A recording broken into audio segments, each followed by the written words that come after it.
Welcome to the Nurse Shark Academy Show, a Baxter Professional Services production. Hi, and welcome to the Nurse Shark Academy Show, where we're experts in nursing and experts in business. My name is Tina Baxter, and I'm your host. The Nurse Shark Academy Show highlights nurse business owners and others in the healthcare field who promote entrepreneurship. We interview nurse leaders and encourage them to tell their story. My mission is for you to own your seat at the table of nurse entrepreneurship, gaining confidence, skills, and freedom to live your life on your own terms. Today's show is how one nurse launched a solutions-based business to combat workplace violence. And our guest today is Melissa Cortez. My mission is for you to own your seat at the table of nurse entrepreneurship, gaining confidence, skills, and freedom to live your life on your own terms. I specialize in working with nurses and other health professionals who want to reduce burnout, pessimism, and compassion fatigue. So you can become a successful entrepreneur to reclaim the love you have for your profession and to create a fulfilling and prosperous life. Join the Nurse Shark Academy at thenurssharkacademy.biz and come feel the sun, providing a clear path for business success.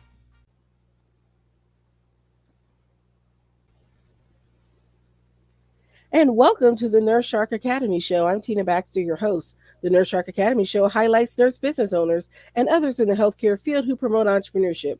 We interview nurse leaders and encourage them to tell their story. Today's guest is Melissa Cortez, or Mel Cortez, of Cortex Gold. Welcome to the show, Mel. And this is a little bit about her. She's an RN, entrepreneur, graduated from Towson University with a Bachelor of Science in Nursing. She's been a critical care travel nurse for over 10 years, and she's been in many facilities across the country. In addition to being a nurse supervisor in acute care, she's had various management positions in home health, hospice, and long-term care prior to returning to the bedside to serve as a critical care traveler in March of 2020.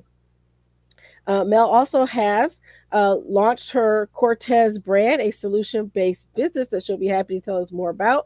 So I wanted to say thank you for coming on the show and tell me a little bit about yourself. Hi, Tina. Thank you guys. Thank you guys so much for having me on. I'm really excited to be here to talk to you about business and nursing, my two favorite things. So I am Mel. I was an ICU traveler. I'm still an ICU nurse. I still work at the bedside. I try and do my one shift a month, even though it kind of kills me at this point. But I think that if we all leave the experienced staff, then, you know, those new nurses and novice nurses are really missing out on some key elements of professionalism and just tactics that we can teach them. So I try to keep that up, even though I am now running my business. Cortex Gold is a consulting company, and I mostly focus on helping to bridge the gap between clinical and security. So I really enjoy working with organizations and individual security directors or clinical nurse leads to run and organize their workplace violence initiatives. So and that is on our for-profit side. And our nonprofit side, we just launched the first collaborative effort to produce a workplace violence textbook that will allow us to train students, as well as the active 20.9 million active healthcare workers that are at the bedside currently, and gain research from the different trials that we're going to attempt. So it's been a really awesome experience, and I definitely have my experience as a nurse to say thank you to, because I don't think without my nursing experience I would have been able to do any of this, not just because of the niche and the area that I'm working, but because of the ability to just prioritize and pivot and innovate. Nurses make excellent entrepreneurs, as you know. That is so much to unpack, and you're right. And first off, congratulations on the nonprofit. I'm looking forward to discussing that with you further. But I wanted to circle back a little bit before we get into that. Tell me about your nursing journey, because I'm always fascinated to know how nurses got into the career. How did you choose nursing as your career? So how did you become a nurse?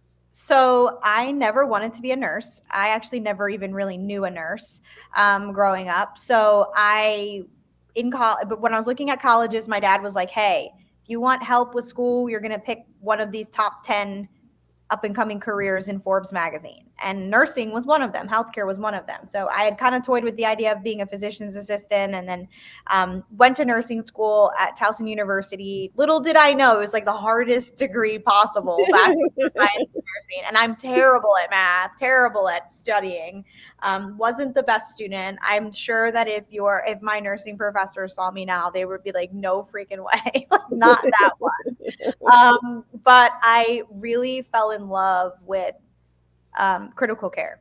I started as a CNA.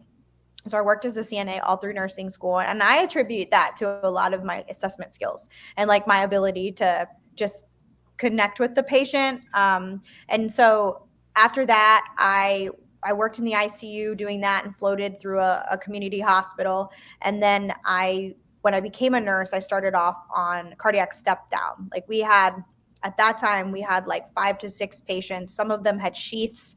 Like it was a little bit crazy where I was at, in rural North Carolina. And so then I came back to Baltimore and worked as an ICU nurse and got my first like big nursing job, And back then, like it was hard to get an ICU nurse job. Like you did not get a job as a new nurse in the ICU. Like you didn't get it. And then even if you had some years of experience, it was very competitive, and they were like, the tip of the sword. So it's a different time. So enjoying that time as a CNA, right? Because you get the chance to learn a lot. And for those of you that may not be nurses yet, maybe you are a CNA and you're listening to the podcast, that's a great way to get into the profession, because you've already had that experience of talking to a resident or patient. You already have the experience of giving someone a bath and getting into that intimate space and all those different things that you do. So it makes you a little bit more comfortable when you get into the clinical setting. And I started as a CNA too. Did you? I was a CNA in long-term care. That was my first. Girl, that's so hard. I cannot. The only time I did long-term care, I was a DON. And I ended up being a CNA half the time because we didn't have any staff. But that's hard. That's a hard job. Getting them up every morning, getting them dressed, getting them into breakfast, knowing who's who and what shoe goes with who. I don't know. Yep, I did that for several years and all through nursing school. Wow. I started out as a CNA because I needed a job. And they were willing to pay you as you learned. And this is me after my bachelor's degree in biology. I was finishing that up and decided not to go to medical school and didn't know what else to do with myself. Wow. And so that's how I became a CNA, because I needed a job. And I thought, I can do this till I figure out what I'm going to do with my life, because I didn't want to move back home. And got started and saw what the nurses did and thought, well, if they can do that, I can do that. And that's how I got into nursing school. I just called them up and said, hey, let me in. And they did.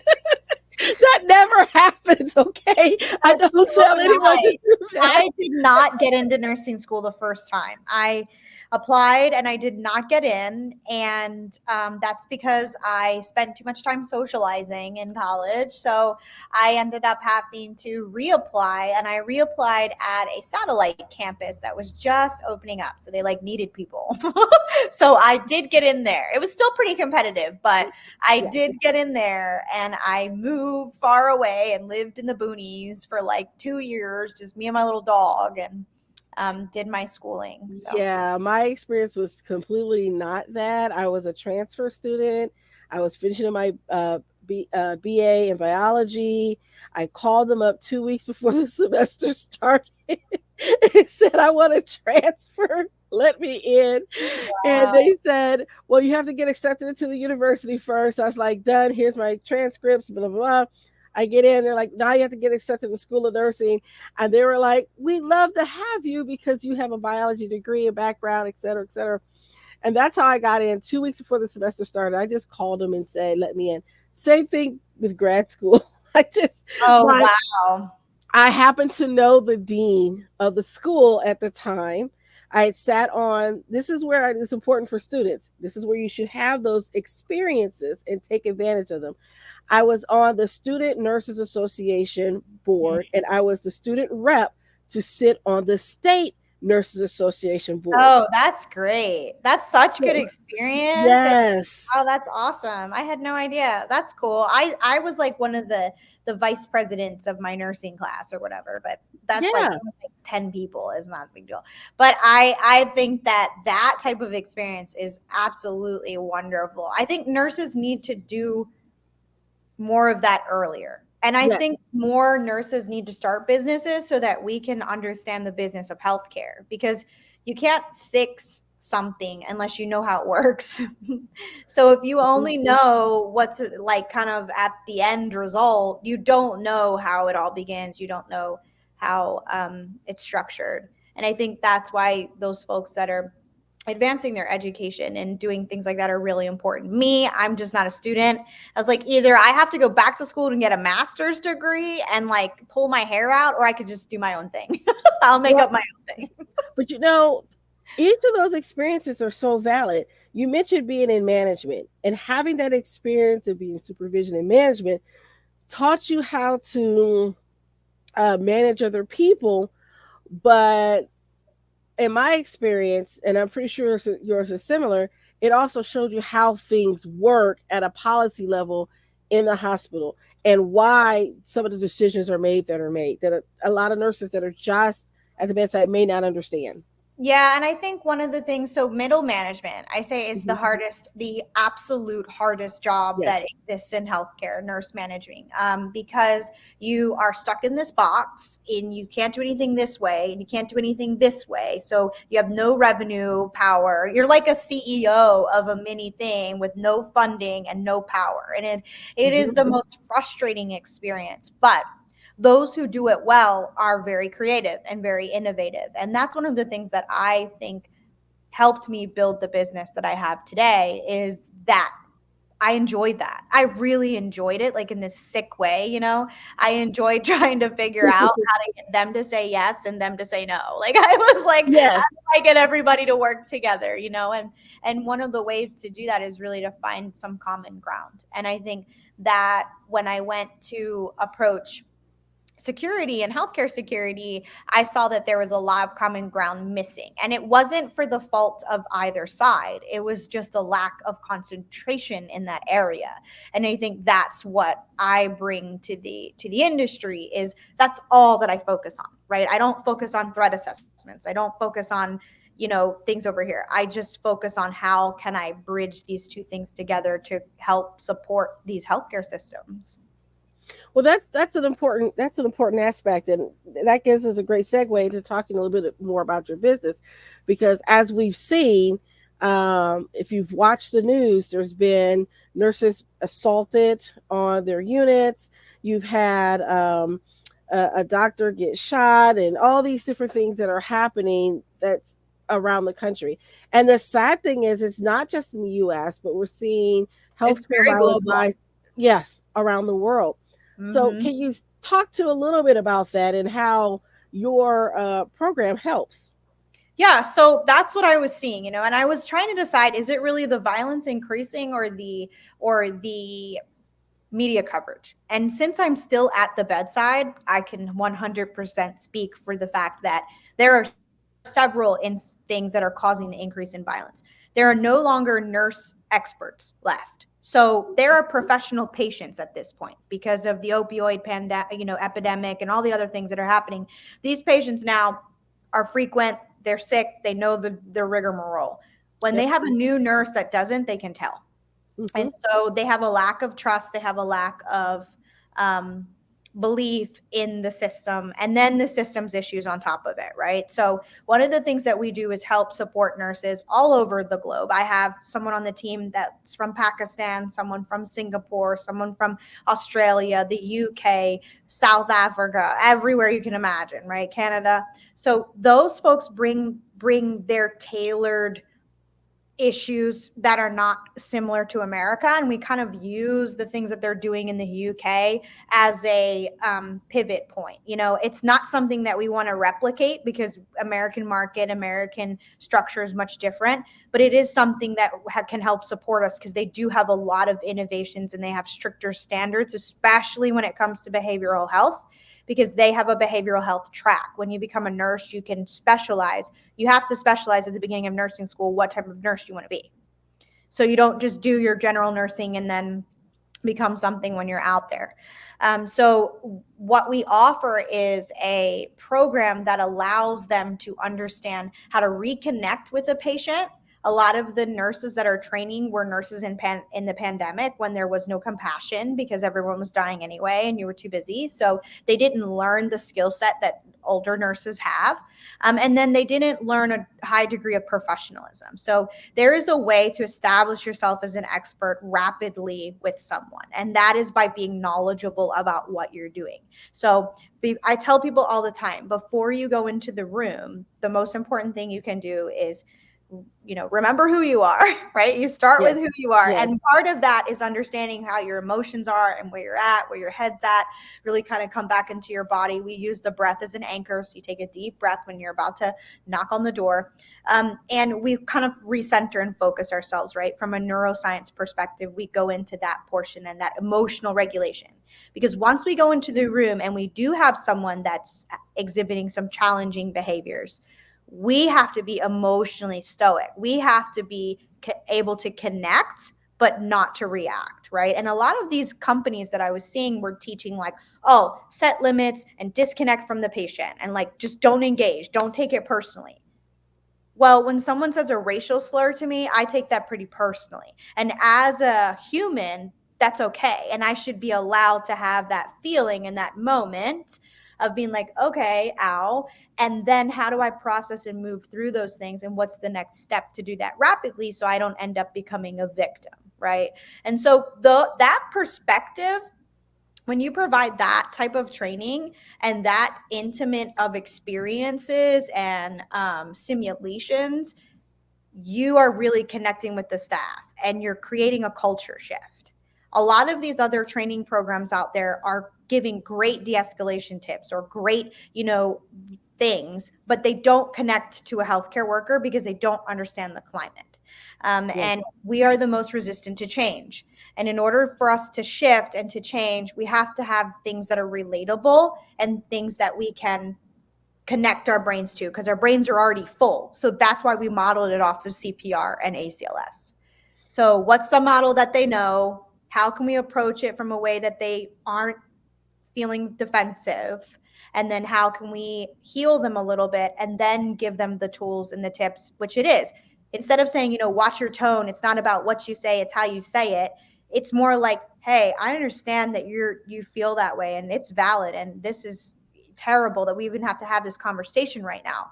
But you are a professional and this is professionalism, and you are a nurse and you went through school and you're smart and your degree is the hardest in the world, and you have the ability to establish yourself as an expert even if it's day one, because I guarantee you looked at that chart and you know what their diagnosis is. And if you got to go in and tell them that lab is there, or you got to draw some labs, you can say, sir, we're monitoring your kidney function, and these are really important because we want your kidney numbers to come down so that we can get you out of here. So this lab is important this morning so that I can tell the doctor when he comes in at 8:00 what we're doing so he can come up with a plan to get you out of here. And I guarantee you use the word get you out of here 3 times and they'll let you do whatever you want. Yes, exactly. Exactly. Or I talk about the food. I'm like, aren't you ready to have some Wendy's? And they're like, yeah, I am. I'm like, okay, let's vibe. Yes.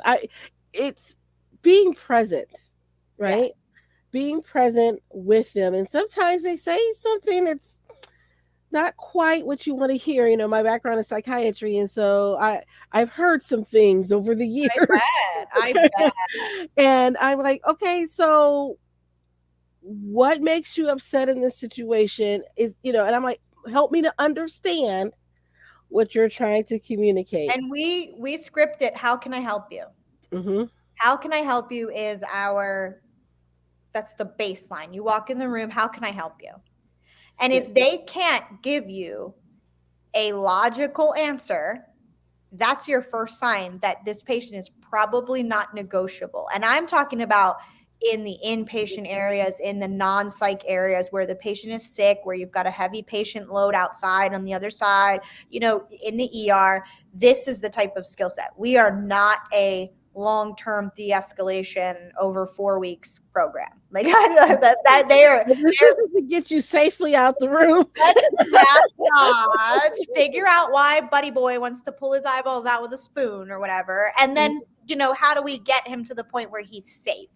And I think those are the things that, like, for instance, restraints. I've been vetting restraint companies for the last 4 years that I've been doing this, and I finally found one that I like. But it's because they're the least restrictive. But they're soft, they're easy to apply, they're washable. They're all the things that like a nurse would want out of a restraint system. Yeah. It's not something that, a medical device company came up with because they needed them and then just, sells them. So I think that the innovations that exist now, and the ability for us to leverage we the people media is what I call it, right? Like we're TikTok is now media. Like we're showing the truth. The media is whatever they're doing. It's like a show. Mm-hmm. That show, The Hunger Games? Yes. You know how in the Capitol, like they're all dressed up, and I'm like, that's what the media reminds me of now. I'm like, we're headed there, Yeah, they don't show you the real. You right. You get that in the footage from the shaky camera phone. Right. And now everybody's going to be filmed. That's why when, there's this big discussion about body cameras and security and whether nurses should have to wear body cameras. And I have my own thoughts on that. And I think, first of all, if patients have cameras now, they're going to be filming you, whatever's happening. I think that the capability of the cameras don't do much except record something that's already happening. Right. They're already going to, and then we can look at the footage later and see who's what did what, where, and whatever. But the goal is to even avoid getting in the situation that we require wearing a camera. And sometimes you can't in healthcare, which is why I think that the camera might be a good idea on some options, because sometimes you just can't avoid it. These people are, in a situation where they can't manage their own emotions. They can't emotionally regulate. And sometimes people are just human too, they're just human. And I think that that's one of the things that in security, we have to understand that we're not in the same environment as you would be in another policing environment or somewhere where you have pure authority, and you have a gun and a badge and all these things. We are not those people. And one of the times that I was most violently assaulted was because when the officers were there, they were using pain techniques to keep him compliant. Right. And then when they left, we watched it, and then we were, the bad guys because we let them hurt him, and then we became the target, So people are pretty upset at me sometimes when I'm like, we don't teach pain tactics. They're like, you have to, that's self-defense. And I'm like, okay, if you're in the point where you're needing to use a pain tactic with someone, we've already passed the point of where you shouldn't be there as a nurse. Like, and what are the things that we have to do from a policy standpoint to support that? And so that's kind of the thing that being a nurse manager and then going out and studying and being part of these organizations and just reading as much literature as I could for the last 4 years. I worked a lot of night shift. And I did a lot of fucking reading. Like I read a lot. So people are like, she's not an expert. I'm like, well, I probably read enough to make me at least be able to innovate in my lane. And I do my best to stay in my lane. I don't pretend to know something that I don't. And I think that's sometimes where nurses who are in business get themselves off track, is just because they have an RN, they think that they can speak on a topic that they really aren't an expert on, or they haven't spent the time to learn. And I think that leads to this perception of like poorly business-minded nurses. When in reality, it's just they haven't spent the time and attention to learn those things in that niche. So when you pick your niche, pick something that you really enjoy and that gets you jazzed up. Don't just pick Botox because it sounds like you're going to make a lot of money, because you only make money if you have clients. And the only way people want to come and let you put needles in their face is if you're jazzed up about it. Exactly. I looked at a lice removal business. I researched I heard about it on a podcast. I thought You this you is like picking great. lice or something? No, it was this nurse was doing it and she was making a lot of money and she bought into this franchise and it sounded so interesting. And I researched, I said, we only have two of this franchises in our state. It'd be a perfect niche. And then when I got looking My at it, I head's went, itching, Tina. My head's yeah, itching. I was like, I don't like head lice. I'm It's like, so funny that ew. I will go in the room with a trauma patient with like HIV, but you tell me that there's a bed bug in there, I'm like, Yeah, see, yeah. Yeah, I'm like, there's two things one of the biggest things I can't do is a GI bleeds. oh, Um, you know the smell of a GI bleed. That is one big and no. sputum. Sputum. I You love know my what? A lot of respiratory nurses that have therapist, but I trouble with can't do sputum it. also have trouble with the GI bleed. Yeah, I don't know. I don't have trouble with any of it, really. I'm I'm just like, like, give me the maggoty, oh, okay. Well, yeah, I don't do disgusting. maggots. I skin flakes. Skin flakes really freak me out. I don't like Yeah, that when you push on the bed, wound. it's like a I'm cloud good. of foliage. Yep. Okay, that's Yep. super gross. Anyway, Don't worry. I plan to put a I little disclaimer on apologize. this. All the non-nurses had to sit through that. To the rest of Mhm. you, we're here. We Yep. got Yep. you. Hey, you're talking to the person that would attend an autopsy and then go have lunch, okay? Oh yes, that sounds So, great. Though, did we figure out how they died? Like oh that yeah, sounds. we were students, and so we would go. I worked at the medical college Mhm. in high school through a summer program, and so You're so cool. You've done like the coolest stuff ever. the pathologist would come get me and say, "Hey, I got a new autopsy. Come watch." And I watch it, and they show me all these cool things, and then me and my friends would go eat lunch because we're like, "Man, I'm hungry after that." Are you involved with your state organization there at all? Yes, yes. I was going to Mhm. say you should be. You're perfect for it. You're very good at it, and I think we need more. I am not. Nobody's going to put me up in front of anything official. Okay, who knows what the hell's going to come out of my mouth. But that's why I have my own business. And I Mhm. tell people I'm like the Gary V of healthcare security. I just lay it. I'll tell you the truth. I've been on a meeting with somebody who had like alert badges. I was like, I never wore your badge. I was like, I hated it. It's too heavy. They were like, oh, okay. I'm like, but here are the things you can do to make it better, you know?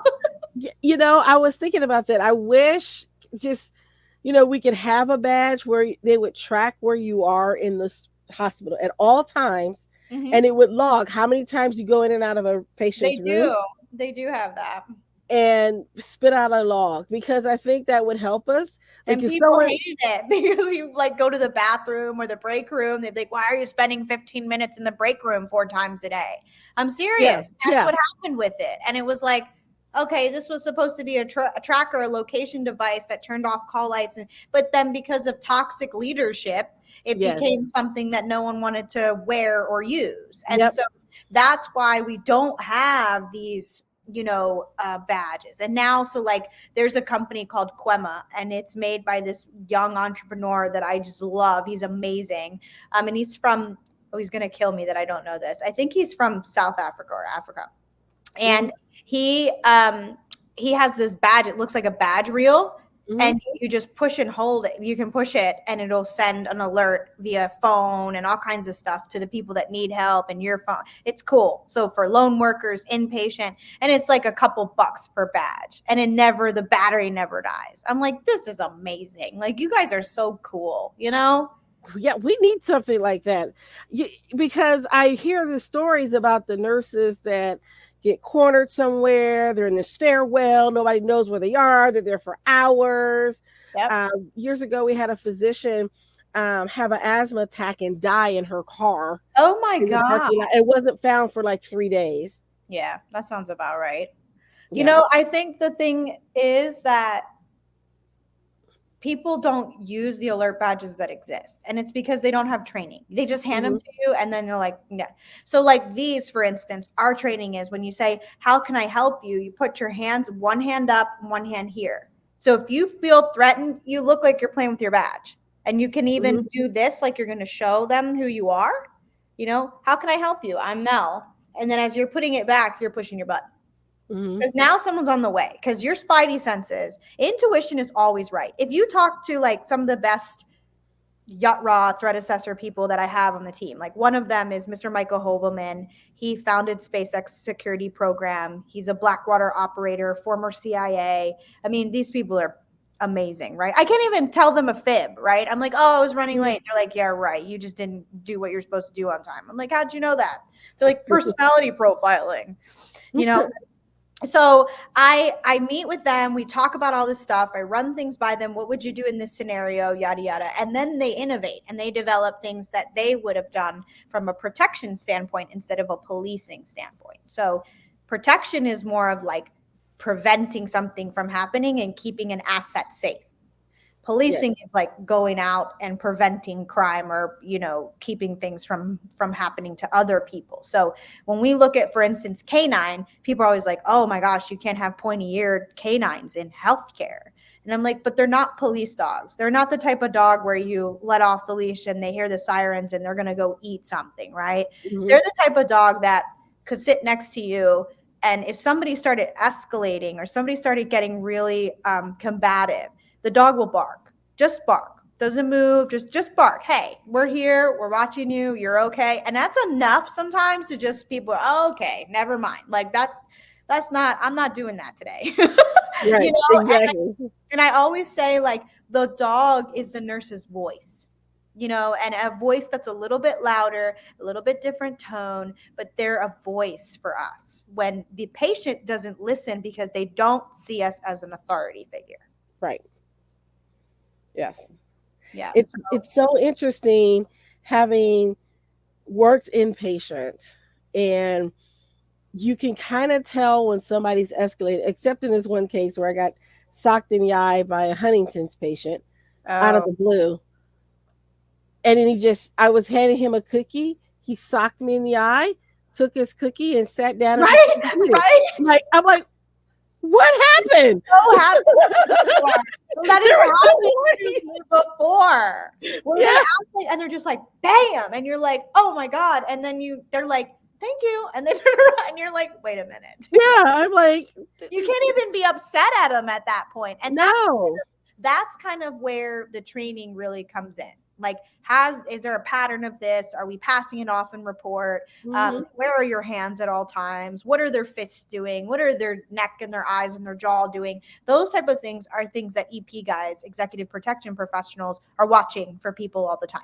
So they're the things that now we can teach because nurses are assessing too.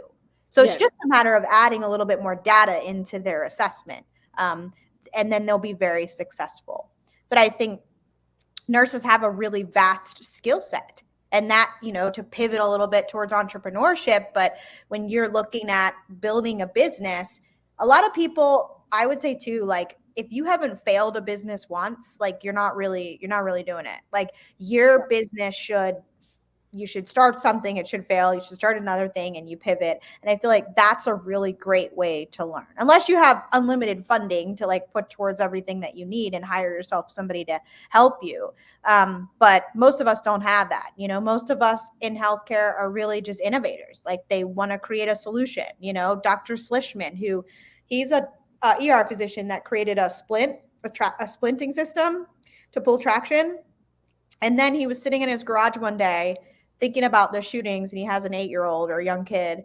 And he was like, I wonder if we could wrap these, because they were getting the kids coming from these shootings where the tourniquets were placed, and either they were placed wrong and they weren't doing anything and they were bleeding out, or they were placed inappropriately and kids were losing limbs when they didn't need to.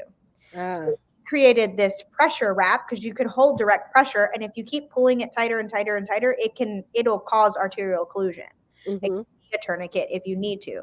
But people are missing the whole hold pressure over the wound thing first, and they're just going straight to tourniquets. So we have this whole initiative on the nonprofit side where we're doing like safety response seminars for free. So we bring them the little wraps, they retail for like $10, and then give them to the SROs and the school nurses, and then teach them together what to do. And then from that, we'll build out a behavioral response program where the nurses and the SROs will be able to manage students that have a behavioral health crisis together. So that will be a new initiative that we're looking at studying and doing some research with. What should we teach? How should we teach it? What's the best way? How does the absorption of information happen for these different age groups? And then does it make a difference? Right. I think it would be so helpful with special needs kids, kids with autism, and things like that, so that you don't get those situations where you have a police presence that come in, they Yes. escalate the situation, they usually don't diffuse it, Yes. and then they're tasing a child. Yes. You got a 6-year-old that's been handcuffed and tased, Right. and you know, very traumatizing to them. And now, are you going to ask them to trust that officer ever again?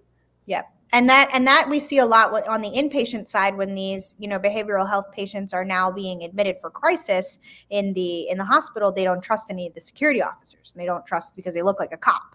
Yeah. And so the one of the restraint systems that we use comes from Doug Melia, who used to work on a cruise ship. He worked on a cruise ship for years and then did executive protection. And it's literally a whole little city floating there. They have few security and everyone's drunk or on pills. I'm like, and that's family trauma. I'm like, that's an ER, Doug. Like, I was like, you just described an ER. So he's like, that's where the restraint development came from. And there's even one where you can put on a pediatric patient. It's like a waistband, and then it has like the little cuffs that go over, and they can even play Xbox. But they just make sure they can't hit anybody. And then they have a thigh restraint where it wraps around the legs, because as long as you have control of the legs, they really aren't going to do a tremendous amount of movement and kicking, Right. So it allows people that were formerly in seclusion, because in the UK, they use a lot of seclusion as opposed to chemical restraint. So it allows them to come out of seclusion and kind of integrate or do therapy or do different things. And it's great because like they're putting them in the correction system in Lee County, Florida. And I was like, okay, when they start coming into the hospital systems, I really would like to educate clinical, just so they know, they've seen them, they know how to use them, they know how to take them off, whatever. But they're really great because for pediatric mental health, families can use them at home. So they're a good integration. Like, how do we teach PD? How do we teach security? How do we teach nursing to be able to see these restraints and know what to do and how to use them? Because I believe that they're going to become very commonplace, because they definitely are some of the best that I've ever seen, and least restrictive that I've seen. And that's important, because I want our listeners to understand. And when we're talking about restraints, there are reasons to restrain someone. This is not to be used in a punitive way, because you're mad because they're acting out. This is to keep them safe and to keep you safe. Yes. That's what they're there for. I have a child with autism, and so people don't understand when they don't have children with special needs. My child, is not to the point where I would need to use any of those interventions, but there are many times where he does cross into my physical space because he just doesn't understand social cues and barriers. And now that he's 10, he's as big as me. And like, he can come and tap me, because he's excited and he's stimming and it hurts, and I have to tell him, you're hitting me too hard. You're hitting me too hard. And so people, if you have a child that has, different cognitive function than that, it can be very, very challenging and terrifying, because nobody wants to put their kid in some scary restraint, Right. And so if it looks a little bit better, if it's a little bit more comfortable, if it's something that, almost looks like you have a belt on and you're wearing a bracelet, that's much better than the alternatives that are out there currently. And I hope he is very successful here. That would be very fascinating to hear about, because I come from the days when we used to have the vest restraints and then the wrist restraints. And of course, again, I'm psychiatric, so I've actually seen leather restraints in use. I'll have to send you as one sheet, because they're really, really good, really great. Yeah, that's very interesting. I always look for ways that we can keep the patient's dignity, but also keep everyone safe. Right. And that's what people need to hear. And maybe even using some of those restraints in long-term care might be a benefit if it keeps someone safe. Again, it's not to be used for staff convenience. We just want to keep you in one spot long enough to do things. But really, if it's a safety issue, and having been with a different variety of clients, because one of my buildings took a lot of developmentally disabled individuals in Yeah, there. yeah. That's And a tough population to work with, especially the biting. Isn't the biting pretty bad? There's a company we use called Bite Pro, and it like keeps you from breaking the skin, but that still hurts. yeah, the biting. I had one resident that would not keep any clothing on at all. You know what So I say all the time? I'm like, okay, we know that humans have human behavior, right? mhm, Nobody's gonna grow wings and fly away.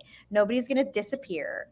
But yes, the human behavior can be disorganized. Like yes, you take your clothes off before you get in the shower, right? hmm, But she was taking her clothes off just randomly. So it's not the behavior that's the problem, it's the order of the behavior. And that's what we yes, can do as clinicians to try and help reorder behavior. yes. Well, for this particular client, it he did not like the sensation of anything touching him, Oh yeah. That's anything, yeah, and so that's we had to care plan all of that um, to allow him to be in his room on the mat because he was nonverbal, oh. um, blind, pretty much deaf, and didn't wear clothes. So it had to all be care plan on how to care for this individual. I bet. I bet. And you know what? As a caregiver, it's hard. Like you feel Hmm. like I wish I could connect like this poor person. Like and I can't really even be there with him because Yes. of the issues that you do feel for that. And I think Hmm. that's the difference between our approach. We have tactical empathy. We have this empathy for people that some other people just don't care. They're like, well, that sounds like their situation. Exactly.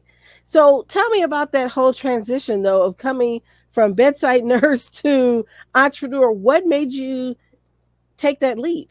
I got sick of it. Like I really got sick of people telling me there was nothing else we could do. And I was like, well, I'm not just going to sit here and let this continue to happen to my colleagues and to me. And I was in several events, violent events and different, you know, sexual assault, all kinds of stuff. And I just said we're going to lose this whole profession if we don't do something about it. And so I started a wellness company. Nobody wanted to do that. We weren't ready for it yet. And then so from there, we did some surveying, found out that safety was an issue. And then I was attacked with a metal mop around the same time. So we just decided to pivot the company and launch Cortex Gold, which stands for Guiding Organizational Leadership to Deliver Safety and Security Solutions at Work. And then from there, we built the nonprofit. So right now I'm doing a lot of speaking, a lot of consulting, a lot of sitting on boards, just making recommendations for workplace violence reduction efforts. And I am loving it, every minute of it. So, and I am so excited to know that you are out there just promoting business and promoting if you have an idea, just do it. Like, just do it. And nobody Yes. knows I don't know what I'm doing. Like, if you ask my boyfriend, I'll go in there and be like, I have no idea what I'm supposed to be doing next. Like, I just don't. You just find people who know more than you. If you're the smartest person at the table in your company, you're at the wrong table. Like I would say that I'm the dumbest person that I work with. I am, and they'll tell you that too. They're like, "Yeah, she's pretty simple." Well, there's a simplicity and then there's dumbness, and I think you're more the simplicity is the sweet spot, right? If you make it too complicated, you can't replicate it, you can't duplicate it, you can't multiply. And I Exactly. think as business owners, we need to remember that simple is best. Until you get really good. Once you get Hmm. really good and you know how to pivot and you know how to brand and you know marketing and the other thing is if you don't know how to sell, you should Yes, learn how to market yes. because you're either an excellent marketer or an excellent seller. So I think that that's a really important thing for people. Some of the things that I've enjoyed reading are Measure What Matters Most. It's about Google's OKRs, and I always pick OKRs for my life and my business. And then I really enjoy using the business canvas as a way to build out businesses. So I have a general contracting company. We have a gym. We have an athletic program. We have, there's the nonprofit. I do a lot of stuff because I just don't like to sit still. I don't know. I'm right there with you. Everybody asked me, well, wait, what aren't you doing? And I said, well, I haven't yet taken flying lessons, but that I that may know I come want to one fly day. a plane. I Yeah. want to, my Gary V like ultimate goal thing is to sponsor a rocket, one of Elon's rockets. I want a Cortex Gold rocket. So to Mars or something. I'm going to put a dog on Mars. There you go. But thank you so much for having me on. It has been absolutely wonderful. And I think that we need more of these type of podcasts. We need more of things to help nurses and resources to help nurses because we do have great ideas and we shouldn't limit ourselves. Definitely, definitely. So we've talked about a lot. How would someone get in contact with you if they wanted to find out more about what you're doing, or maybe there's an organization out there that needs your help in decreasing workplace violence? How can they reach out to you? So on LinkedIn, anybody can message me anytime. You can follow me on Mel Cortez, RN on LinkedIn. Also, just go to my website, cortexgold.com. There's plenty of links there, booking links, donation links to help support Tact Book, that nonprofit. And there's lots of opportunities. And consults for nurses, like nursing leaders, are always free. I do not charge for that. So you can call me anytime you need some advice or something, and security officers, they're always free to ask me questions, give me a call. I'm happy to help in any way. All right. Well, there you have it. I want to thank you for being here. We are here with Mel Cortez, and you can check out her website, Cortez Gold, and Cortex Gold. Yep. Cortez Gold. Thank you, and thank you for being here. This is Tina Baxter with the Nurse Shark Academy. Don't forget to like and subscribe. Hit that notification bell so that you'll know when our next videos come out, and then also follow us on Podbean. And for those of you that are interested in podcasting, you can certainly get our affiliate link and learn more about podcasting through Podbean. Thank you, and see you next time. Thank you.